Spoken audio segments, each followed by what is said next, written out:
Spring game week is finally here, and we're going to tell you the goals that we have for the team in the Grove Bowl this year, plus a couple of names to watch for in the men's basketball transfer portal. And man, Yo is absolutely doing work right now. This is the Locked On Ole Miss podcast. You are Locked On Ole Miss, your daily podcast on the Ole Miss Rebels, part of the Locked On Podcast Network. Your team every day.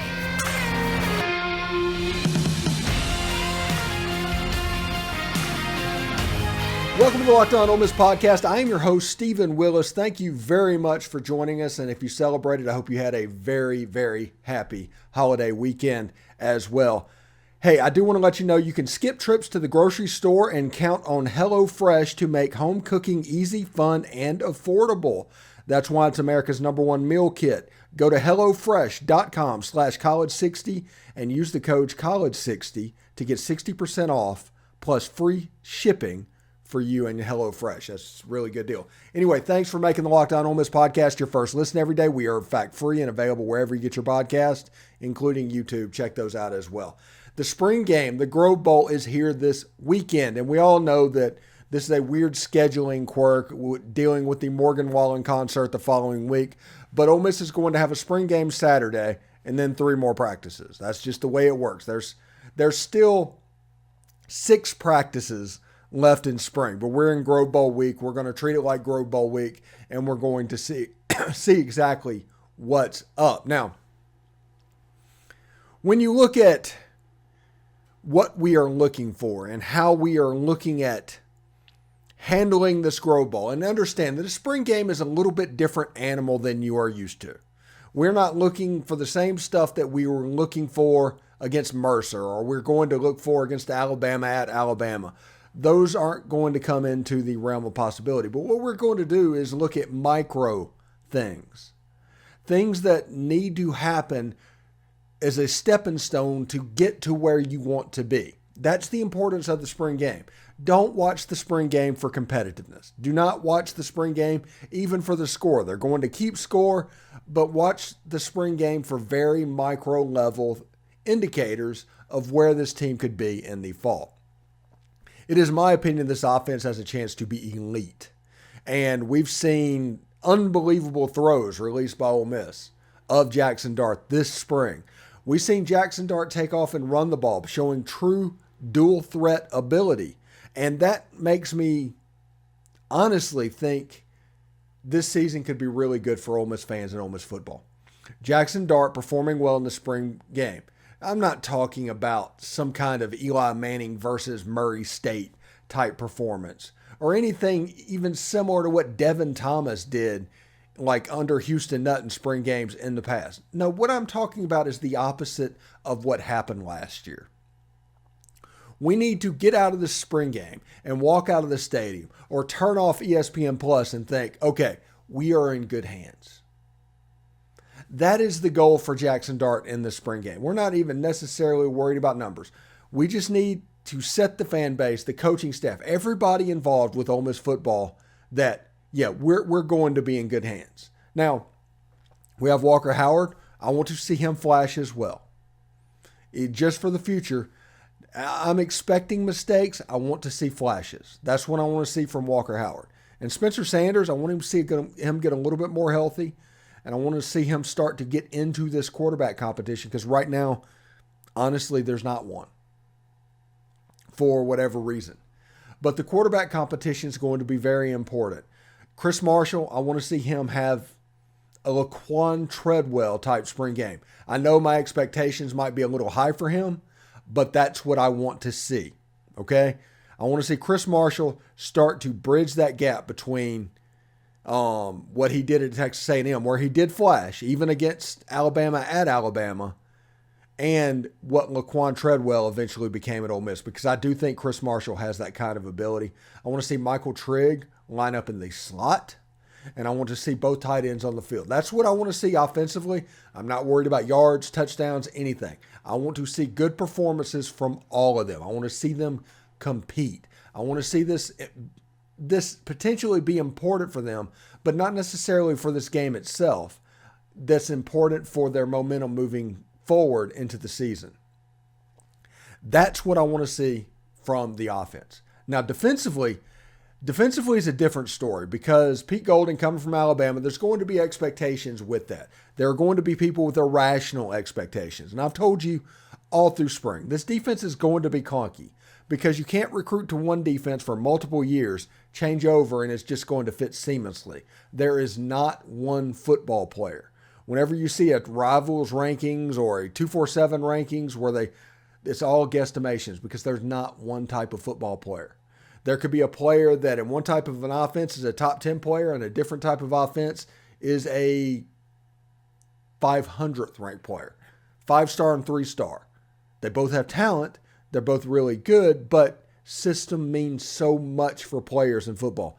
If you watch this show for any period of time, know that I talk about that. System fit is the ultimate importance for any team. It's the reason Navy and Army can have seasons where they win 9-10 games and just become a thorn. It's because what they do is different, and they're able to find kids that fit what they do, that might not fit somewhere else, that might not fit this system, but they absolutely fit in that flexbone system to where they can just option you to death. There's not one system in football.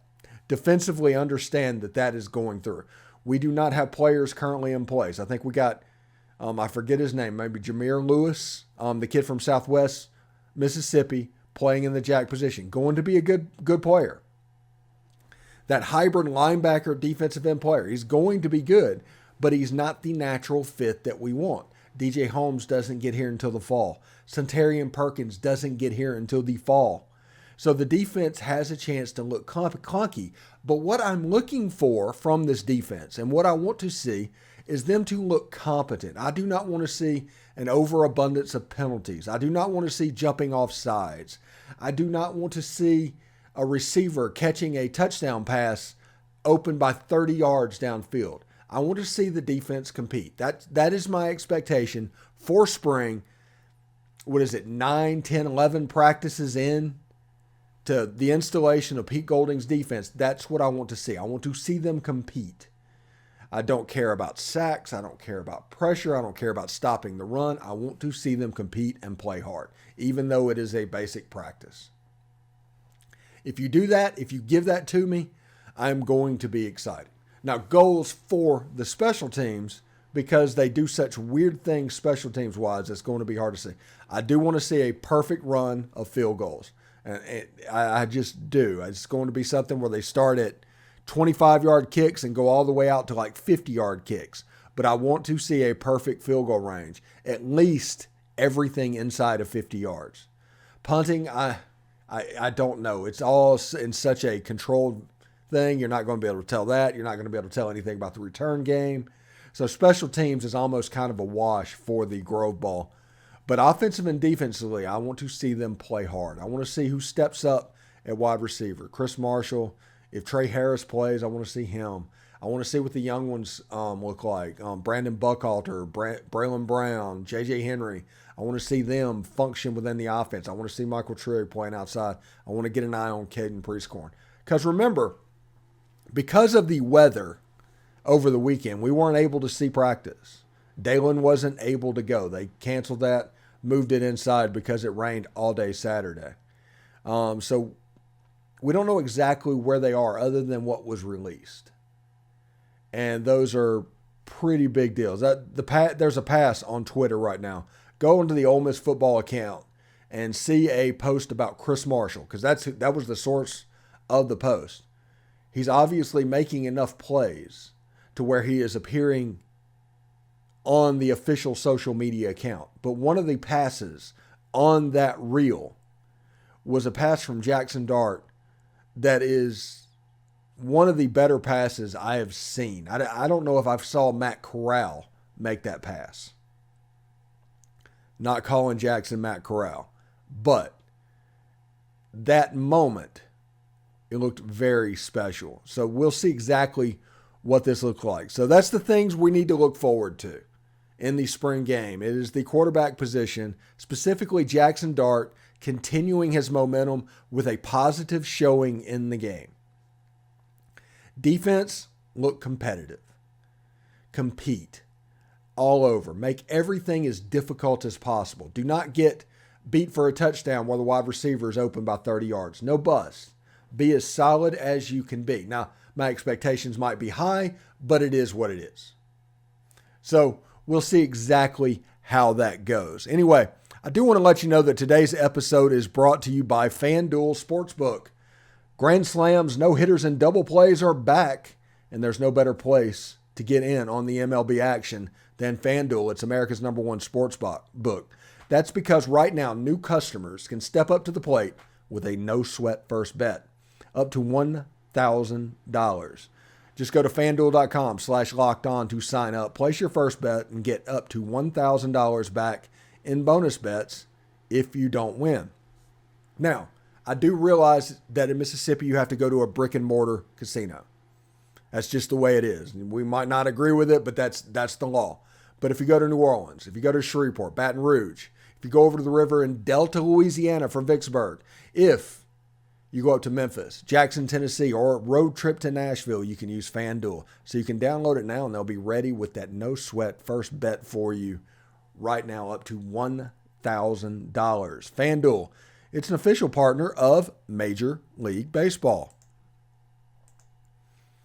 All right, thanks again for making Locked On Ole Miss your first listen every day. Make sure you check out our brand new podcast, Locked On College Basketball. Everything you need to know about college basketball in one place, plus you can hear from experts, insiders, coaches, and players.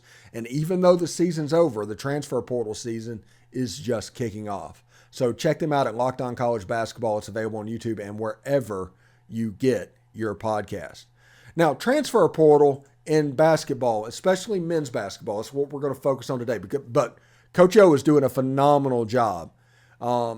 They picked up a player that from North Carolina, an Auburn player, a Florida player, all of them contributors. I do not have their names in front of me, and I do not have them memorized, so I apologize. But what they're doing in women's basketball right now is breathtaking. I'm a chef's kiss. It's fantastic. So we'll see exactly how that goes. I'm really excited about what Yo and her staff is putting together for next year's team because, I mean, the talent level and the talent profile of this team is going up and up and up and up. And this next year looks no different. Haley Van Lith, I do remember her from Louisville, that the girl with the ponytail, went into the transfer portal. She is requested not to be contacted, which means she understands and has already made a decision where she was probably going to end up. But me personally, I would love to see that as well because I just really liked her game. But on the men's side, Chris Beard, the head coach of the Ole Miss Rebels, is out doing fantastic things. And I think transfer portal, men's basketball portal season is about to really heat up. And one of the players we are looking at is Brandon Murray out of Georgetown. He was on an official visit. He was at the Arkansas game over the weekend. That also coincided with about the time that it was announced by everybody that Wes Flanagan was coming to join the Chris Beard staff. I think Brian Berg is also showing around. There's people all around. I think the staff is more built than they're letting on and they're announcing at the moment. But because of that, they're recruiting hot and heavy. And one of the players they're recruiting is Brandon Murray out of Georgetown. He had a ridiculous dunk during the season. He averaged 13.7 points, 3.9 rebounds, 3 assists. Kind of a combo guard, wing type player. Good player. He actually hit 29, 25 during the season. Really good player, and that includes all the tournaments they played, and this is in the Big East. Now, Georgetown might have struggled this year, but it appears he was a pretty good player. Now, he was also somebody that you can count on, he was good from outside the arc. He just was. He was 31% shooter, not the greatest number in the world, but he shot 110 threes, made 35 of them. Super athletic guy. Now, another name that I think Ole Miss fans should keep an eye on is another guard out of Woodbury, New Jersey, named Aaron Estrada. He went to Hofstra, played for the Pride up there, averaged 20.2 points, 5.5 rebounds, 4.3 assists, shot nearly 50% from the field. He's another player that had games, multiple ones over 20. even went for 40 one game against Elon. So good players coming up, and you're starting to see names mentioned. Now, these are two players that most everybody is in on. And I'm not saying these are done deals. I'm saying that the former player network that we have access to from time to time has mentioned these two names specifically. And so we're going to pay attention to what they're saying because I am going to assume that they talk back and forth and they know what's going on. I've seen Brandon Murray stuff all over the pictures we saw on Twitter. That was all over On 3.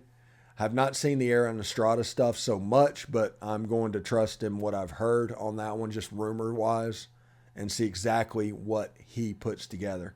Should be really good, and this is going to kick off. Now, in that picture also with Brandon Murray was Jamin Brakefield, which tells me he's recruiting his butt off at the moment. And you can count on him to be a recruiter moving forward. I think Matthew Morrell eventually is going to end up back at Ole Miss. And because of that, you can see Ole Miss is building a pretty good team. If Ole Miss can land both of them, that puts them in a really good position. They're also, I think, recruiting a couple point guards that are out there. I think this basketball team is going to make a makeover, and the next week to week and a half to 2 weeks are going to be really, really good for Ole Miss basketball. I have no information on that. I just know that the transfer portal window is probably about a month away from closing. So it's time for them to start moving. I'm waiting on that first wave to happen. Once it does, we'll see exactly how it goes. But should be pretty good. Anyway, when we come back, it's What You Talking About Willis. And what we're talking about is fan support at Ole Miss. That is what Willis is talking about today. Whether you are for it, against it, or you have no idea what I'm going to say, I think check it out. It could be pretty interesting, and we'll see. Anyway, that and more when we come back right after this.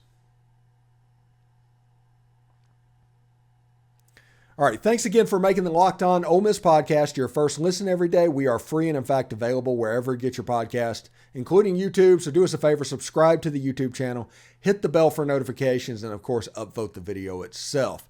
Our other YouTube network that we are on, that we feature, is our After Dark network, our Y'all's Conference network. Y'all check that out, subscribe to it. We're getting ready to expand that. And what we're going to do is we have several podcasts in development, both Ole Miss related and not Ole Miss related. But we're going to use that to kind of be a fun type branded podcast network. Not necessarily an SEC thing, not necessarily an Ole Miss thing. It's going to be a fun-based thing. So I think we're going to have an Ole Miss baseball related podcast. Somebody wanted that. We're gonna try and produce one of those as well. We're going to start doing TV shows and movie reactions with panels and live streams. And we're going to have fun with that because everybody wants to have fun. There's not enough fun going on in the world today. And because of what we're doing, there might be a little bit of attendance problems in college athletics and professional sports moving forward. It's not my fault. It's just the way it is and the way of the world at the moment. In this segment of What You Talking About Willis, we look at fan support at Ole Miss and beyond. You know, it was a big story last year when Lane Kiffin essentially, I guess he called out students, I guess we'll say, in the early part of the season for them leaving. Now, in the students' defense, it was 100 degrees outside. You were playing FCS opponents, G5 opponents, games that you should easily win. And they did. And because of that, the students got bored and left. They went back to the Grove. They went back to doing what people come to Ole Miss games, as students do, it's a society event. You dress up. You do all the things that Ole Miss is known for. And because of that, it can make a 100-degree day in Vaught Hemmingway Stadium, sitting on metal bleachers in the hot, blazing sunshine, difficult for them. Before I move any further, I do want to say I sympathize with your plight, students, completely, okay? I am not judging you about this whatsoever. But it needs to be known that Keith Carter has done absolutely everything necessary for students to go to games. And while I am willing to give students a pass for September games against Mercer and Vaught Hemmingway Stadium, as all fans should do, all coaches should do, everything, just because that's the way society works now as in regards to athletics, especially with every game on television. I don't know if I'm willing to give the pass moving forward about basketball and about women's basketball. Those are two sports that are played almost in the wintertime in a, let's say, moderately climated place, especially in the winter. And it's air conditioning. It's always 72 degrees. So the excuses that are made for the football team, they're not really applicable to the basketball team. Like I said, not judging at all. But Keith Carter has done everything possible to make sure that that venue is sold out and packed every game. And that includes college football. That includes college basketball, men's college basketball. That includes women's college basketball. And that includes baseball. No, the baseball team is not particularly good at the moment. They're sitting at 2-10. They're still drawing. So, knowing that Keith Carter has done everything possible to get people in the stadium, everything you could want, when are the students going to start coming? When are the fans going to start selling out? When is Oxford, Mississippi and Ole Miss going to be a tough ticket? Now, I realize that Mississippi is a poor state, and it's a conversation that we genuinely need to have. Nothing derogatory and nothing about it. It's just a fact of life. And our expectations need to be based on that. For instance, you have somebody that works at a distribution center at Walmart, for instance. Nobody in particular. Makes a certain amount of money. And he knows that he could spend $3,000 to take his family of four to Oxford, Mississippi against Mercer to sit in 1,000-degree weather. It just does. And just burn up. Just the surface of the sun. You can go do that to where you're almost guaranteed to have a fight with your wife. Guaranteed to be upset with your kids. Or you can sit home and watch that game on TV and send the money to the NIL collective. See, this is the thing that is going to affect most everything moving forward. You need a relationship with the students because of the discount tickets, because you need them for atmosphere. Because the cap and t-shirt fans that were once going to a game or two per year, they're going to go to it less and less and give that little bit of money to the NIL collective. It just is. There's nothing negative about it until we can have the conversation about what attendance at sporting events really need to be and really are going to be. We're always going to be in this mindset of 1996. And if you do that, you're going to wonder and you're going to get upset. It's like, why is there 52,000 people in the stadium? You know, Arkansas is in town. Why is it 55,000?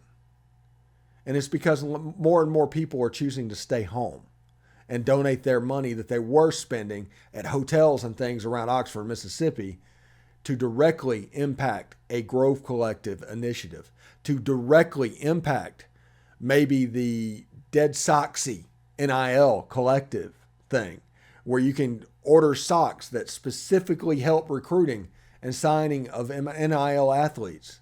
So people's money are going to go to different places.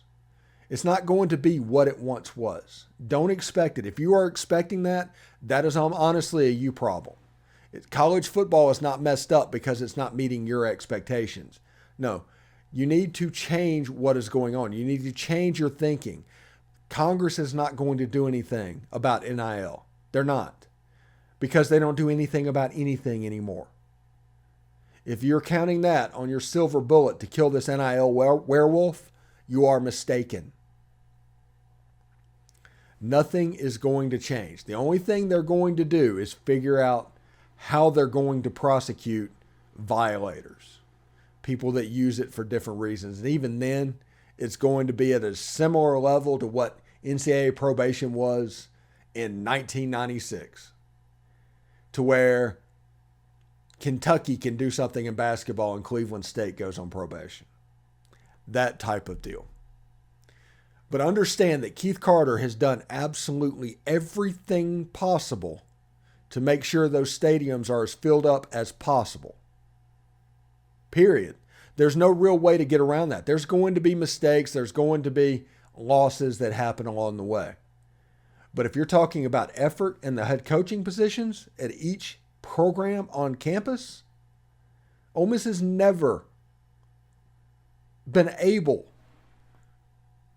to achieve a level like this. And it's even looking like Lane Kiffin could be around a while. Chris Beard could be around a while. Coach Yo could be around a while. Mike Bianco could be around a while. He's the second all-time winningest SEC coach. So a season could turn. I understand that. What's going to happen at the end of this baseball season? The attendance is probably going to drop off because it is what it is. But moving into it with season tickets available to be purchased in football, I think renewals are July 1st or something like that. You can buy new season tickets in basketball right now. Coach Yo, right now. I think you're going to see an uptick of attendance a little bit. And in other places where attendance is starting to really fall, and it really is, all these 100,000 seat monsters that are going up, Alabama is cutting theirs down potentially below 100,000. They're going with amenities. They're trying to get people there as opposed to getting 100,000 people there. I think Ole Miss is going to do something similar. The days of 66,000 in the Vaught is probably over. You're probably looking at a 55,000 seat crowd, a 55,000 crowd as a good thing. Maybe trying to get 60 because people are going to stay home and bombard the NIL collective. The money that they can only spend one or the other, they're going to spend it on the thing that can help directly influence the love of their chosen university. It just is. Now, like I said, I understand students in September at Ole Miss football. I get that. You're going to lose me on the basketball argument. You kind of lose me on the baseball argument. And we'll see what happens this season in football. But Ole Miss could be in a position to be really well off in all four of the major sports. Anyway, thanks again for making the Locked On Ole Miss podcast your first listen every day. Make sure you check out our brand new podcast. It's Locked On College Basketball. Everything you need to know about college basketball in one place. Plus, you get to hear from big-name experts, insiders, coaches, and players. It's really cool. Locked On College Basketball. It's available on YouTube and wherever you get your podcast. Hey, due to the open scrimmage being closed, today was a little bit of a rambling show. It just was. We talked about goals from the spring training offense and defense, the basketball portal, and we did a What You Talking About Willis segment. So enjoy what's coming on. I hope everybody had a good holiday weekend, and we will see you tomorrow. Take care.